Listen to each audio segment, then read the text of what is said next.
Good morning students. बच्चों, आज हम करने वाले हैं कार्यपत्रिका संख्या 39A और 39B हिंदी कार्यपत्रिका। पहले करेंगे, डेट है 5 अगस्त 2021। तो बच्चों यहाँ पर अपना आप सेक्शन लिखेंगे, यहाँ पर अपना नाम लिखेंगे, इस तरफ आप अपनी शिक्षिका का नाम लिखेंगे। ये है हमारी हिंदी की कार्यपत्रिका। पाठ्य पुस्तक है रिमझिम, और जो जिस पाठ से इसको हमने लिया है वो है राख की रस्सी। तो चलिए बच्चों, हम शुरू करते हैं। लोनपोगार अपनी चालाकी और हाजिर जवाबी के लिए दूर दूर तक मशहूर थे, मगर वे हमेशा अपने बेटे के लिए चिंतित रहते थे, क्योंकि वह बहुत भोला था। उनके बेटे को जो लड़की मदद के लिए मिली वह बहुत समझदार थी। तो इसमें बच्चों पैराग्राफ में आपने देखा कि कुछ शब्दों को लाल रंग दिया हुआ है, जैसे चालाकी, हाजिर जवाबी, मशहूर, भोला और समझदार। तो ये शब्द जो हमें दिखाई दिए, जो लाल कलर से लिखे हुए हैं, तो वो कौन से शब्द हैं जो कि गहरे लाल से लिखे हुए हैं? ये बच्चों वो शब्द हैं जो कि विशेषता बता रहे हैं। ठीक है, तो जैसे लोनपोगार अपनी चालाकी और हाजिर जवाबी। चालाकी और हाजिर जवाबी किसकी विशेषता है? लोनपोगार की विशेषता है। और मशहूर थे वो दूर तक, ये भी उसकी एक विशेषता है। जो उसका बेटा था वो भोला था, ये उसके बेटे की विशेषता है। और जो लड़की थी वो समझदार थी, ये उस लड़की की विशेषता है। ठीक है, यानी कि चालाकी, हाजिर जवाबी, मशहूर, भोला, समझदार, वे शब्द विशेषता बता रहे हैं। ठीक है, ऐसे शब्द जो किसी सर्वनाम अथवा संज्ञा की विशेषता बताएं। तो सर्वनाम संज्ञा क्या होते हैं? जैसे लोनपोगार क्या है?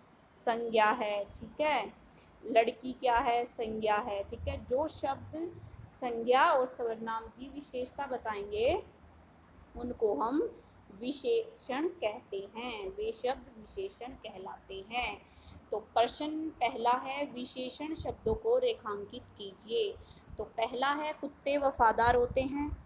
तो कुत्ते वफादार होते हैं, ये किसकी विशेषता है? कुत्तों की। कुत्ता क्या है? एक संज्ञा है, और वफादार क्या है? विशेषण है। तो जो कुत्ते वफादार होते हैं, वफादार कुत्ते की विशेषता है। अब हमें करना क्या है? तोता हरे रंग का होता है। तो इसकी विशेषता को हमें अंडरलाइन करना है। ठीक है, तोता हरे रंग का। तो यहाँ पर हम जो हरा रंग है, हरे रंग को अंडरलाइन करेंगे, ये तोते का विशेषण है। अब हम देखेंगे बूढ़ी। ठीक है, मेरी दादी बूढ़ी है, ये जो किसकी विशेषता बता रहा है? यहाँ पर ये शब्द मेरी दादी की विशेषता बता रहा है। ठीक है, जो कि क्या है? बूढ़ी है। दुल्हन सुंदर है, यानी कि सुंदर क्या है? विशेषता है किसकी? दुल्हन की। तो इन पर हमें रेखांकित करना था। अब करते हैं हम प्रश्न नंबर 2। दिए गए गद्यांश को पढ़कर। गद्यांश होता है बच्चों छोटा सा पैराग्राफ, कुछ लाइनें होती हैं। ठीक है, दिए गए गद्यांश को पढ़कर निम्नलिखित प्रश्नों के उत्तर दीजिए। यानी कि ये बॉक्स आपको दिखाई दे रहा है येलो कलर का, इसमें जो लिखा हुआ उसको ध्यान से हम पढ़ेंगे, और नीचे 3 प्रश्न दिए हुए हैं, उनके हम उत्तर लिखेंगे। लड़की ने एक रस्सी ली, उसे सील पर रखा और जला दिया। सिल एक पत्थर होता है बेटा। सिल पर जली हुई रस्सी की राख बच गई। वह उसी सिल को लोनपोगार के पास ले गई। लोनपोगार उसकी समझदारी से इतना प्रभावित हुआ कि उन्होंने तुरंत अपने बेटे की शादी उस लड़की से करवा दी। अब वे अपने पुत्र की ओर से चिंता मुक्त हो चुके थे। तो चलिए बच्चों, प्रश्न करते हैं। राख की रस्सी किसने बनाई? तो राख की रस्सी किसने बनाई? लड़की ने। तो राख की रस्सी किसने बनाई? जो रस्सी थी वो लड़की ने बनाई। दूसरा प्रश्न है, लोनपोगार ने अपने बेटे की शादी उस लड़की से क्यों करवाई? क्योंकि वह लड़की समझदार थी। समझदार थी। ठीक है, तो उसकी समझदारी के कारण उसने लोनपोगार ने अपने बेटे की शादी उससे करवा दी। अब है तीसरा, ऊपर दिए गए गद्यांश में से किसी एक विशेषण शब्द को ढूंढकर। विशेषण बच्चों बताया था कि विशेषता जो होती है, तो हम लिखेंगे समझदारी। ये किसकी विशेषता है? लड़की की विशेषता है, तो हम यहाँ समझदारी लिखेंगे। समझदारी ये एक विशेषता है। ठीक है, लड़की की। और देख सकते हैं हम जली हुई, जो रस्सी, रस्सी की विशेषता क्या है? जली हुई, तो जली हुई भी विशेषण है, वो भी हम यहाँ पर लिख सकते हैं। ठीक है, तो हमने प्रश्न नंबर 2 कर लिया है। अब हम करेंगे प्रश्न नंबर 3। नीचे दिए गए चित्रों के लिए दो दो विशेषण शब्द लिखने हैं। उदाहरण है आइसक्रीम और ठंडी, जो आइसक्रीम है वो ठंडी और मीठी है। तो बच्चों हमें क्या करना है, हमारे पास दो चित्र हैं, ये रहा एक सेब और एक ये बंदर है। तो हमें क्या करना है, इनकी दो दो विशेषण लिखने हैं, दो विशेषताएं लिखनी है। जैसे आइसक्रीम है, आइसक्रीम की दो विशेषताएं क्या होती हैं? एक तो आइसक्रीम ठंडी होती है और आइसक्रीम मीठी होती है। ऐसे ही हमें क्या करना है, जो सेब होता है उसकी विशेषता लिखनी है। तो सेब क्या है? सेब लाल होता है, ये भी विशेषता है, और सेब मीठा होता है। ठीक है, खट्टा मीठा, खट्टा मीठा भी बोल सकते हैं हम, खट्टा मीठा। तो ये क्या है, हमारे सेब की विशेषताएं हैं। अगला है एक बंदर दिखाई दे रहा है जो कि पेड़ पर बैठा, तो बंदर की विशेषता हम क्या लिख सकते हैं? शरारती। तो पहली विशेषता क्या हो गई बंदर की?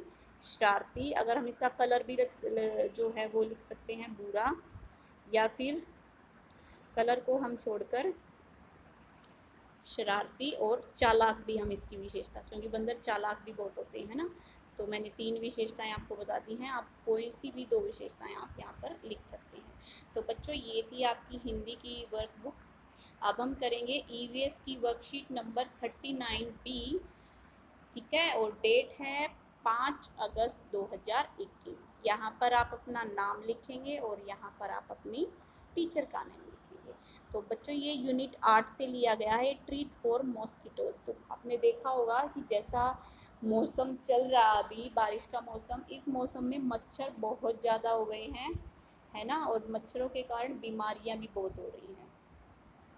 बरसात के मौसम में मच्छरों के कारण बहुत बीमारियां होती हैं, जिससे कि वो अगर हमें काटते हैं तो हम बीमार पड़ जाते हैं, फिर डेंगू मलेरिया जैसी बीमारियां बहुत विकराल रूप ले लेती हैं।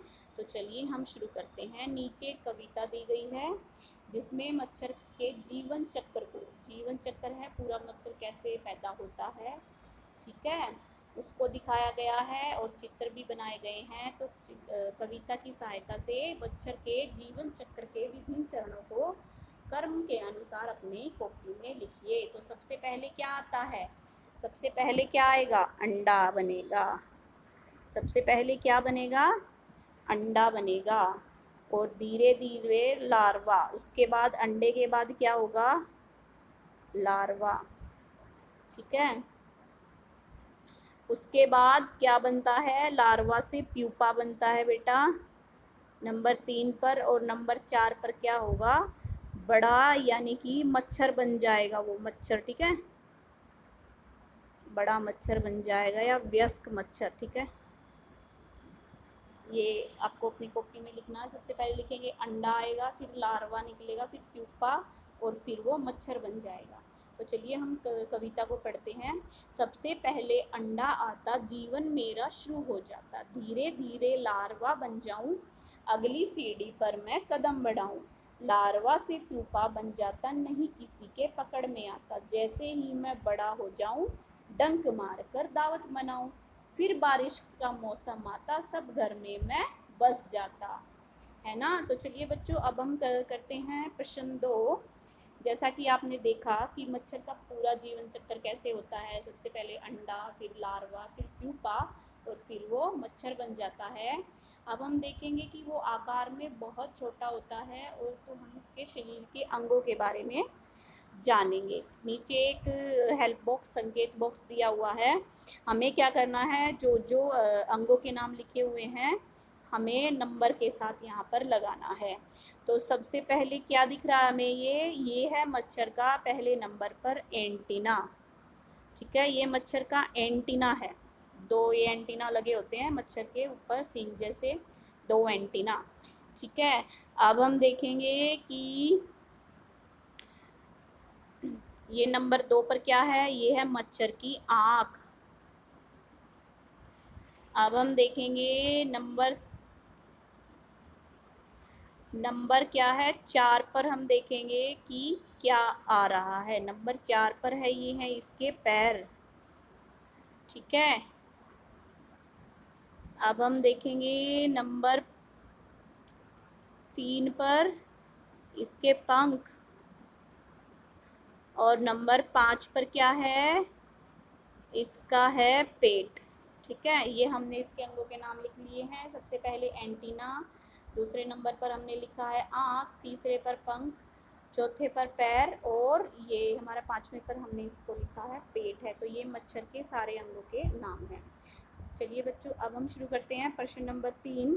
बच्चों, आपके सामने कुछ चित्र दिए हुए हैं, 6 चित्र हैं। आपको क्या करना है, चित्र की मदद से कुछ वाक्य बनाने हैं। ठीक है, और ये क्या है, मच्छर को पैदा होने से रोकने के लिए कुछ उपाय। तो चित्र देखना है और आपको वाक्य बनाने हैं। पहले चित्र में क्या हो रहा है, तो पहले चित्र में आप लिखेंगे कि मच्छर को भगाने के लिए दवाई का छिड़काव किया जा रहा है। मच्छर भगाने के लिए दवाई का छिड़काव किया जा रहा है। तो यहाँ पर आप लिखेंगे दवाई का छिड़काव।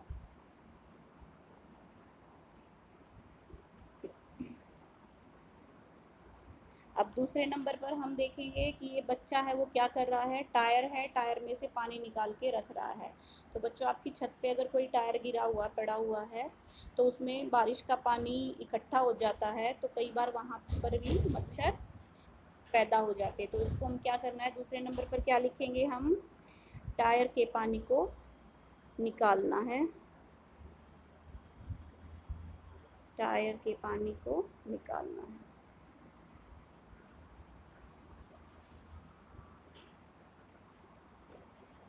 ठीक है। अब तीसरे नंबर पे ये लड़की क्या कर रही है कि इसके हाथ में एक बोतल है और बोतल से स्प्रे करके ये मच्छरों को भगा रही है। तो हम क्या कर सकते हैं कि जो स्प्रे आती है मार्केट में, उससे भी मच्छरों को भगा सकते हैं। तो तीसरे नंबर पर आपको ये लिखना है। ये क्या है, गमला रखा हुआ है, अगर इसमें पानी है तो आपको क्या करना है, इसमें से पानी को निकालना है। तो लिखेंगे गमले में से पानी को निकालेंगे। ठीक है। अगला है, अगर साफ पानी रखा हुआ है हमारे पास तो उसको क्या करना है, साफ पानी के बर्तन को ढकेंगे। ठीक है, ढकना है साफ पानी के बर्तन को। उसके बाद है नंबर 6 पर क्या करना है, अगर हमारे पास बाल्टी रखी है तो उस बाल्टी को क्या करना है, उल्टा करके रखना है, उल्टा करके रखना है। ठीक है। अब क्या है, आपकी एक्टिविटी क्या होगी बच्चों, आपको क्या करना है, डेंगू मलेरिया है समस्याएं बड़ी, मिलकर बनाए सुरक्षा कड़ी। इस विषय पर आपको एक पोस्टर बनाना है, ये याद रखना। A4 शीट पर ये पोस्टर आपको बनाना है और उसको आप स्कूल में सबमिट करा सकते हैं। ठीक है, ये आपकी आज की एक्टिविटी हो गई।